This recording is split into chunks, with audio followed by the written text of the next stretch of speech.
Break के बाद स्वागत है आपका। मरुधरा में ऑल इज वेल है, ये गहलोत खेमा कह रहा है। खेमेबंदी अब हमें कहना पड़ रहा है। सचिन पायलट खेमा, अशोक गहलोत खेमा, क्योंकि अशोक गहलोत अपने विधायकों के साथ एक होटल में है और सचिन पायलट का अभी पता नहीं है। कई विधायक होटल नहीं पहुंचे, वो सचिन पायलट खेमा है। मेरे सहयोगी हमारे साथ जुड़ गए हैं, अभिषेक आढ़ा दिल्ली से, गोवर्धन चौधरी जयपुर से और बाबूलाल दहल भी हमारे साथ जयपुर से जुड़ गए हैं। सबसे पहले दिल्ली आपको लिए चलते हैं। अभिषेक आढ़ा हमारे साथ जुड़े हुए हैं। अभिषेक, क्या हलचल है वहां पर? प्रियंका गांधी के आने की खबरें हैं कल जयपुर।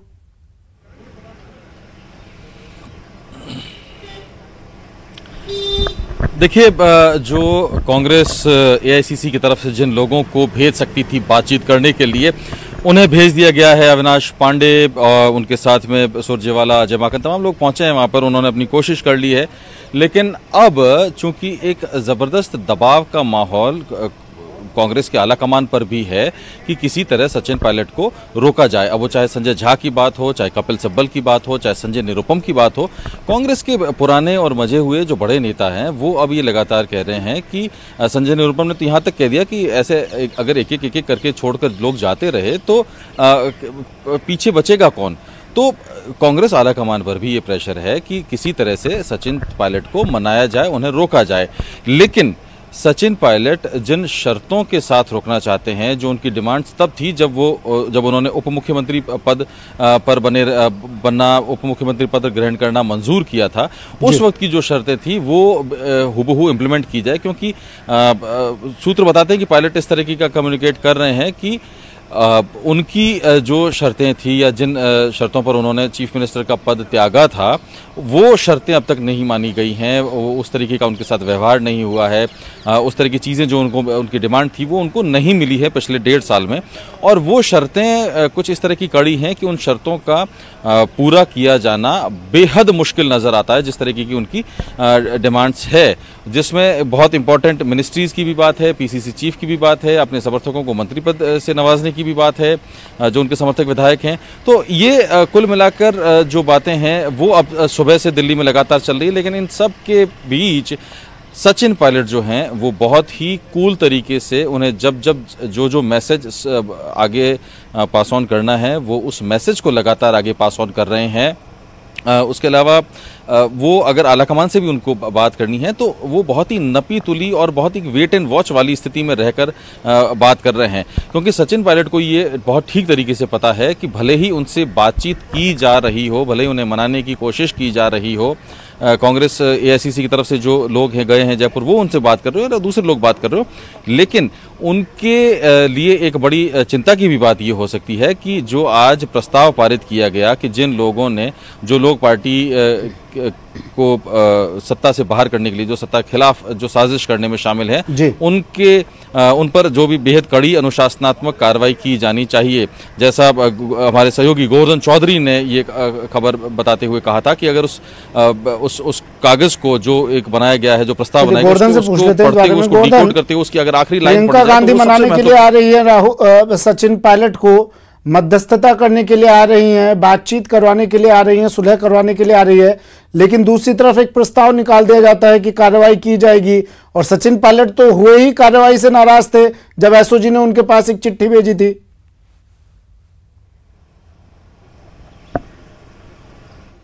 बिल्कुल, देखिए ये एक बड़ा स्ट्रेटेजिक कॉम्प्लिकेशन है। इसको कहा जाए कि एक तरफ आप मनाने की कवायद कर रहे हैं तो दूसरी तरफ कार्रवाई की चेतावनी दे रहे हैं। कार्रवाई की चेतावनी हुई और कार्रवाई हुई, उसकी वजह से ये मामला बिगड़ा, जो सारा हुआ। ये जो रणनीतिकार हैं इनके बीच में शायद या तो कम्युनिकेशन गैप इसमें प्रेक्षक मान रहे हैं, या फिर इन्होंने कोशिश करके देख ली होगी और उसके बाद जब विधायक दल की बैठक तक भी बात नहीं बनी होगी तो विधायकों की राय से, क्योंकि जब सारे विधायक बैठे हैं तो उस राय के आधार पर बाद में हो सकता है ये फैसला कर लिया होगा और ये मिनट्स उस प्रस्ताव में डाल दिए कि जो षड्यंत्र कर रहे हैं, सरकार को अस्थिर करने का प्रयास कर रहे हैं, उनके खिलाफ कार्रवाई की जाए। मतलब सचिन पायलट और उनके समर्थकों का नाम तो नहीं लिखा, लेकिन टोन यही है कि सचिन पायलट और उनके समर्थक विधायकों पर कांग्रेस विधायक दल है वो कठोर कार्रवाई करने का प्रस्ताव पारित करता है। इससे तो मामला ज्यादा बिगड़ता हुआ दिख रहा है। जो बातें आ रही है, दूसरी तरफ खबरें इस तरह की आ रही हैं कि प्रियंका गांधी सहित कांग्रेस हाईकमान इस पूरे जो सियासी संकट है उसका बहुत सम्मानजनक तरीके से पटाक्षेप करने के प्रयास में है कि सचिन पायलट को मनाया जाए। दूसरी तरफ सचिन पायलट की ओर से अभी तक कोई भी ऐसा पॉजिटिव सिंबल, चलिए बाबूलाल, साइन कोई भी नहीं क्या आया। ये माना जाए कि हाईकमान, आला कमान तो चाहता है, कोशिश कर रहा है कि ठीक है किसी तरह सुलह हो जाए, फिर से पहले जैसी स्थिति हो जाए, लेकिन स्टेट लेवल अब नहीं चाहता है क्योंकि प्रस्ताव जिस तरह से पारित किया गया कार्रवाई का, और अब निश्चिंत है अशोक गहलोत खेमा क्योंकि अब तो विधायक हैं, संख्या बल है हमारे पास। क्या ये मान लिया जाए? बिल्कुल बिल्कुल। अभी की जो ताजा राजनीतिक तस्वीर है वो तो सुमित की संख्या बल को देखते हुए गोवर्धन बाबूलाल से मेरा सवाल है, मैं लौटता हूं। सुमित, जो ताजा राजनीतिक तस्वीर है इस वक्त प्रदेश की, उसमें तो सचिन पायलट जो अशोक गहलोत का चक्रव्यूह है, राजनीतिक चक्रव्यूह, उसमें उलझते हुए दिखाई पड़ रहे हैं। वो कैसे निकलेंगे इससे बाहर, और पब्लिक परसेप्शन भी जो है वो इसको लेकर के, जो कई नेता जो उनके साथ में हैं उनको लेकर के सवाल उठा रहे हैं कि जब संख्या बल अशोक गहलोत के पक्ष में नजर आ रहा है, अधिकांश विधायक कांग्रेस पार्टी के उनके साथ हैं, तो सचिन पायलट ने के साथ में इन लोगों ने जाकर इतनी बड़ी गलती क्यों कर ली? अभी हालांकि कई बड़े नेता उनके साथ में हैं जो कि पूर्व में विधानसभा के अध्यक्ष रहे। क्या यूटर्न आता है ये देखना होगा। कल की तारीख काफी अहम, प्रियंका गांधी कल आ रही है, कौन सा रास्ता लेकर आती हैं ये कल देखना होगा। शुक्रिया आप तीनों का, अभिषेक आड़ा, गोवर्धन चौधरी और बाबूलाल दयाल हमारे साथ जुड़े, तमाम जानकारी दी, तीनों का शुक्रिया। वक्त एक ब्रेक का है, जल्द हाजिर होंगे।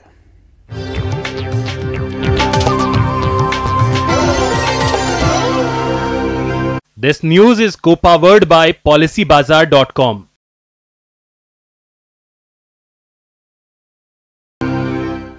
ब्रेक के बाद स्वागत है आपका, और चलिए अब शुरू करते हैं 5 मिनट में 25 खबरें।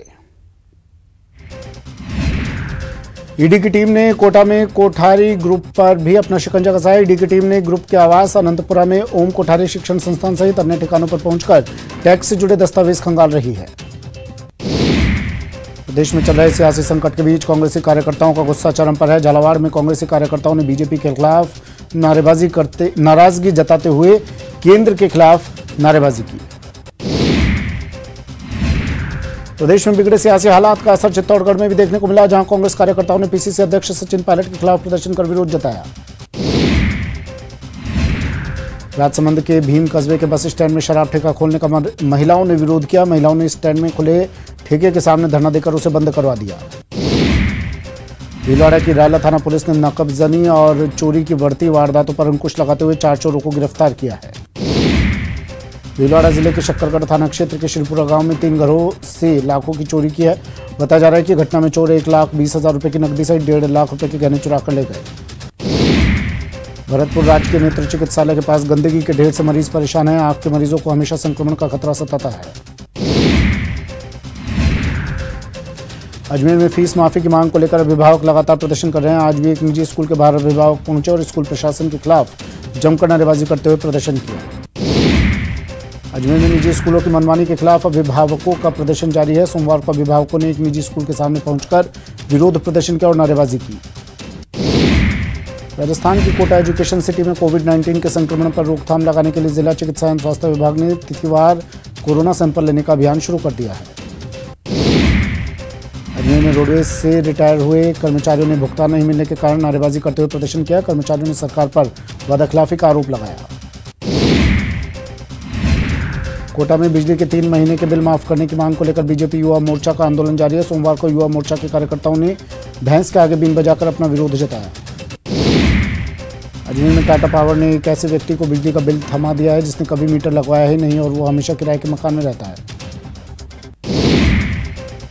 बीकानेर में टिड्डियों का टेरर लगातार जारी है। लूणकरणसर के कई गांवों में बड़ी संख्या में टिड्डियों का दल पहुंचा और किसानों की फसलों को नुकसान पहुंचाया।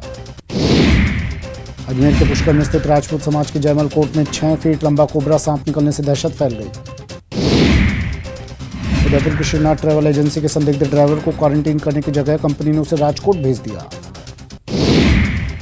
राजसमंद के केलवा स्थित विद्या निकेतन परिसर में कोरोना मुक्ति यज्ञ का आयोजन किया गया। सावन के दूसरे सुखे सोमवार के दिन स्थानीय लोगों ने विश्व कल्याण और कोरोना संक्रमण से मुक्ति की प्रार्थना करते हुए आहुतियां दी। कोटा के इटावा उपखंड में ग्रामीणों ने घास भैरू बाबा की सवारी निकाली। कोरोना संक्रमण को देखते हुए राजसमंद जिला विधिक सेवा प्राधिकरण ने पैडल सैनिटाइजर मशीन का वितरण किया। झालावाड़ में एक बार फिर 2 लोगों की रिपोर्ट कोरोना पॉजिटिव आई है। मामला सामने आने के बाद स्थानीय प्रशासन अलर्ट मोड पर है। डूंगरपुर जिले में वैश्य महासम्मेलन की युवा शाखा की ओर से कोरोना वॉरियर्स का सम्मान समारोह आयोजित किया गया। उदयपुर के देवगढ़ कस्बे में ग्रामीणों ने अब खुद अपने हाथों से विकास कार्य करने का संकल्प लिया है। भरतपुर के एडीएम नरेश कुमार माला और केवलादेव उद्यान के डीएफओ ने मिलकर पर्यावरण बचाओ अभियान की शुरुआत की। भरतपुर के बयाना शिव मंदिर में सावन की दूसरी सोमवारी पर भक्तों की भारी भीड़ उमड़ी। सावन के दूसरे सोमवार पर जोधपुर के शिवालयों में हर हर महादेव और रुद्राभिषेक के मंत्र गुंजायमान हुए।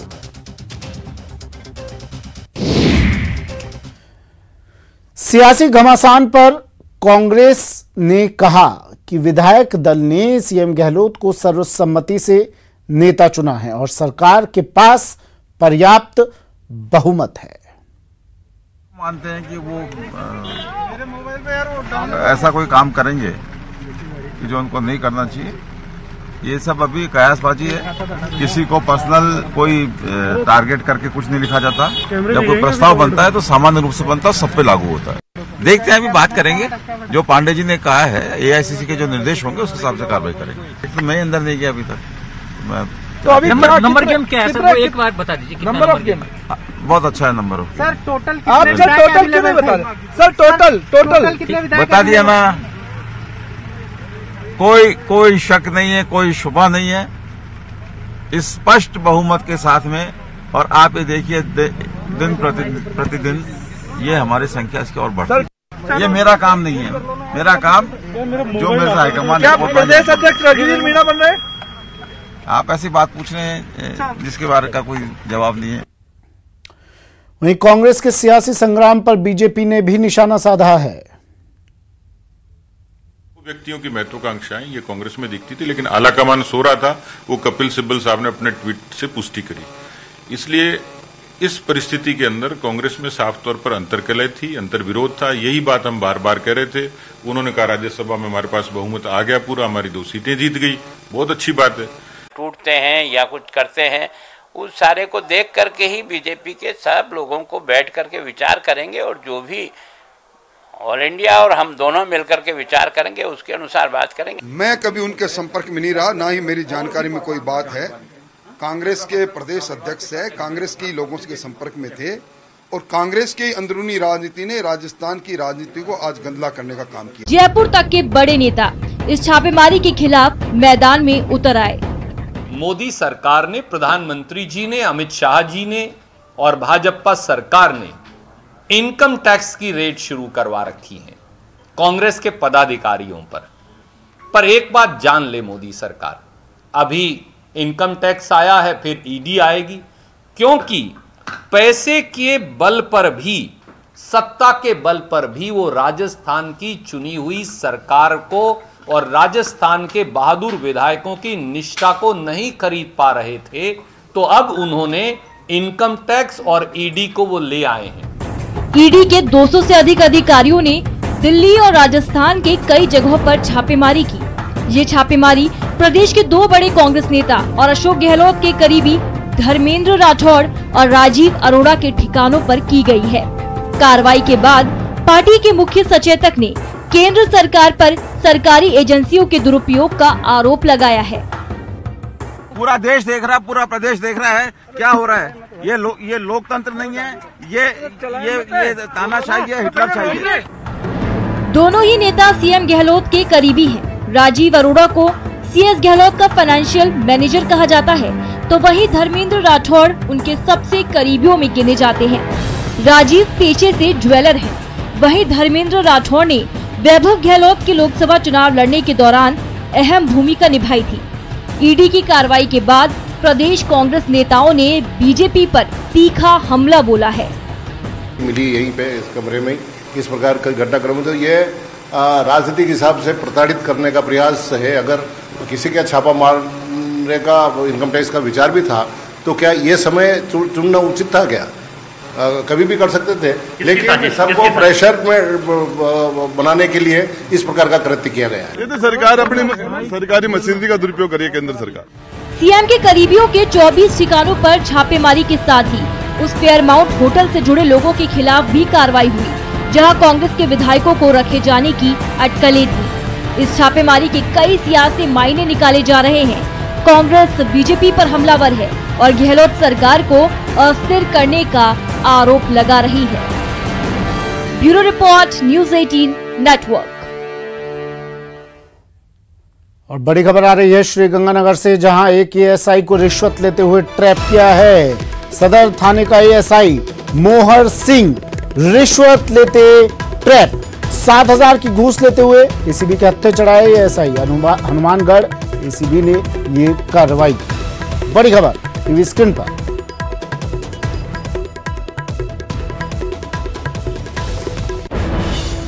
अशोक शर्मा श्रीगंगानगर से मेरे सहयोगी हमारे साथ फोन लाइन पर जुड़ गए हैं। एक एएसआई को ट्रैप किया है एसीबी ने। अशोक, किस तरह इस कार्रवाई को किया गया? देखिए सुमित जी, मैं अपने सभी दर्शकों को अपडेट कर दूं कि परिवादी महावीर सोनी ने हनुमानगढ़ एसीबी में एक मामला दर्ज कराया था कि सदर थाने में कार्यरत एएसआई मोहर सिंह एक मामले में जो उस मामले के जो आरोपी हैं वो एक्चुअल में विदेश में हैं, तो उन आरोपियों के खिलाफ इंटरपोल से रेड कॉर्नर नोटिस जारी कराने की एवज में रिश्वत राशि की डिमांड कर रहे हैं। इस पर श्रीगंगानगर में हनुमानगढ़ एसीबी ने शिकायत का सत्यापन किया और कल शिकायत के सत्यापन के दौरान घूसखोर एएसआई मोहर सिंह ने रुपए की रिश्वत राशि ली और बाकी की जो राशि 7,000 रुपए लेते हुए हनुमानगढ़ एसीबी ने आज श्रीगंगानगर में एएसआई मोहर सिंह को रिश्वत की राशि लेते हुए ट्रैप कर लिया। चलिए, शुक्रिया अशोक तमाम जानकारी के लिए। एक और बड़ी खबर आ रही है जोधपुर से। जोधपुर के ओसिया से बड़ी खबर, चंडालिया गांव में फायरिंग हुई है। हिस्ट्री शीटर को यहां पर पुलिस गिरफ्तार करने गई थी। फायरिंग में आरोपी घायल। हिस्ट्री शीटर की लंबे समय से तलाश पुलिस को थी। घायल हिस्ट्री शीटर को अस्पताल में भर्ती करवा दिया गया। एक हिस्ट्री शीटर की तलाश में पुलिस गई थी, गिरफ्तार करने गई थी। काफी लंबे समय से इसकी तलाश थी। इस दौरान फायरिंग हुई और आरोपी जख्मी, उसे अस्पताल में भर्ती करवाया गया है। बड़ी खबर जोधपुर के ओसिया से, चंडालिया गांव में फायरिंग, हिस्ट्री शीटर को गिरफ्तार करने के दौरान ये फायरिंग की गई और आरोपी घायल।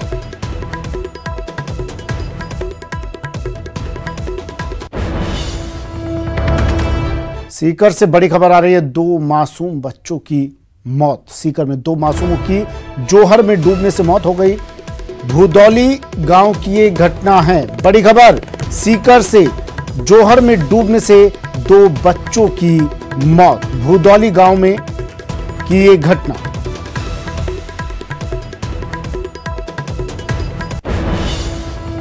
एक और बड़ी खबर चूरू से। चूरू में पति पत्नी का शव मिला है। फांसी से लटके हुए दोनों शव मिले हैं।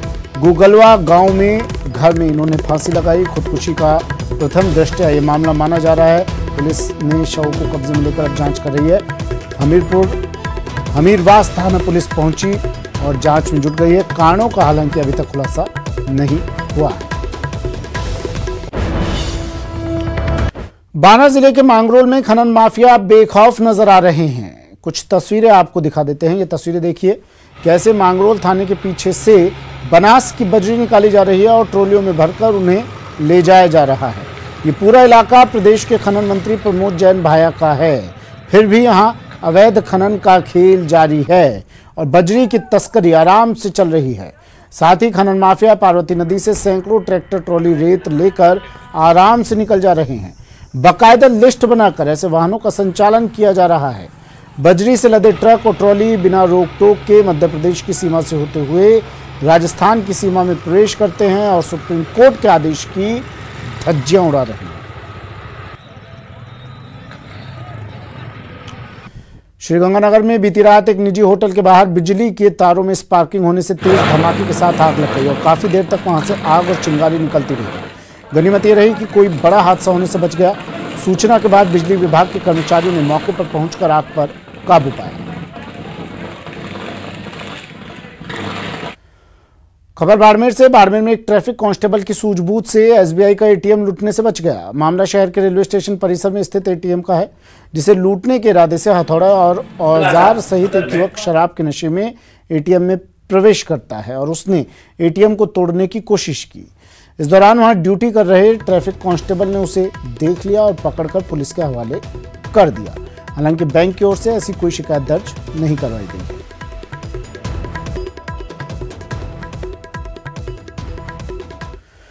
Central board of secondary education यानी सीबीएसई के 12वीं बोर्ड के परीक्षा के नतीजे आ गए हैं।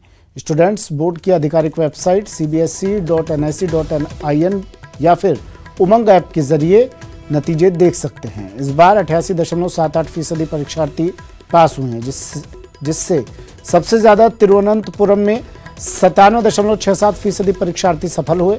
सीबीएसई ने इस बार मेरिट लिस्ट जारी नहीं की है।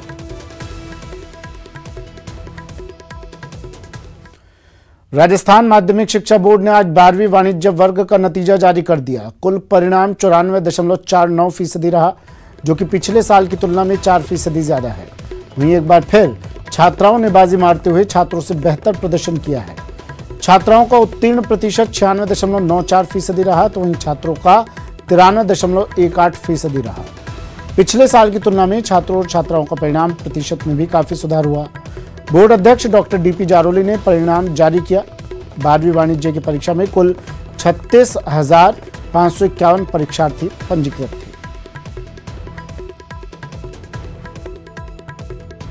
में इस वर्ष टोटल रजिस्टर्ड छात्र कॉमर्स में 36,549, उसमें से अपीयर्ड 36,068।